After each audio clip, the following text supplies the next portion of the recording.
Magandang araw muli mga ka-dreamers, at ngayon po ay magdidilig tayo ng bulaklak. Andito po tayo sa loob ng maliit na greenhouse namin mga ka-dreamers na itinayo namin nung kasagsagan ng pandemic 2019 mga ka-dreamers, if I'm not mistaken. Dry na po sila mga ka-dreamers, so we have to water them. At ang second layer mga ka-dreamers ng greenhouse ay natanggal na kasi sira na po ang greenhouse natin. Yon, bali-bali na po ang mga beam, mga poste ng ating greenhouse. Yan ang bubong mga dreamers. Yan o, alambre na lang ang alambre na lang ang humahawak para hindi tuluyang bumigay mga dreamers ang ating maliit na greenhouse na to. So, kuha ko ng tubig mga dreamers para magdilig tayo. Okay? At hindi natin alam kung kailan natin i-renovate ang ating greenhouse. Kasi gagawa tayo ng mas matindi at mas matibay na greenhouse mga ka-dreamers. Kaya kung mapapansin nyo mga ka-dreamers, ito na lang po ang natira sa aming mga koleksyon. Kasi nung pandemic po ay lumakas ang bintahan ng mga potted flowers. Kaya nabinta na po lahat. At ito na lang ang natitira na gagawin nating mga mother plants mga ka-dreamers ng ating exotic garden. Exotic plants ang tawag dito mga dreamers. Mga bulaklak. Ngayon after the pandemic mga ka-dreamers, nagbukas uli ang mga market dyan sa Dangwa, sa Maynila, and other parts of the country. At muling lumakas ang bintahan ng mga cut flowers, mga dreamers. At bahagyang humina ang mga orders ng mga potted flowers. Ganon pa man ay meron tayong plan B mga ka-dreamers. Kasi magpahanggang ngayon ay malakas pa rin ang orders ng mga potted flowers sa mga wedding. Mga ganon, especially sa may bandang Ilocos, Region 2, and especially dito sa Central Luzon.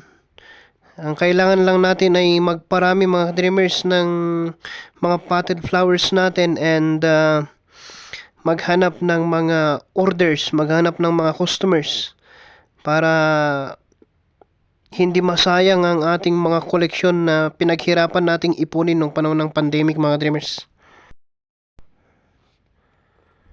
Mahirap po kasing bumili ng mga mother plants nung pandemic.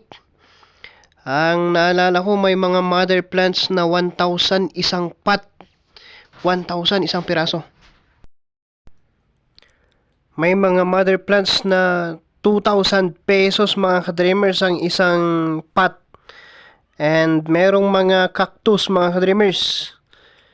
Mga mother plants na nagkakahalaga ng 7,000 pesos sa isang piraso nung panahon ng pandemic mga dreamers.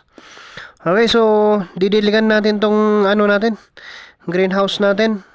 At ipapass forward ko itong ating video kasi hindi tayo pwedeng mag-upload ng video na mas higit pa sa 15 minutes mga dreamers.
Ayun mga ka-dreamers, mag-ingat po kayong palagi sa lahat ng inyong mga ginagawa. Kahit ano pa po ang trabaho ninyo sa buhay, pangkabuhayan ninyo sa buhay, I'm praying na sana lalago ang buhay ninyo. It's my dream, ladies and gentlemen, to pray for all of you. Okay? Wala naman po akong hinihinging kapalit. Bahala na po kayo kung mag-subscribe kayo sa akin. Basta sa akin, gusto kong tumulong sa pamamagitan ng panalangin.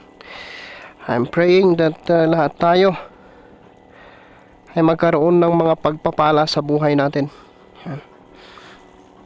Ang ating mga pamilya ay mag-i-enjoy.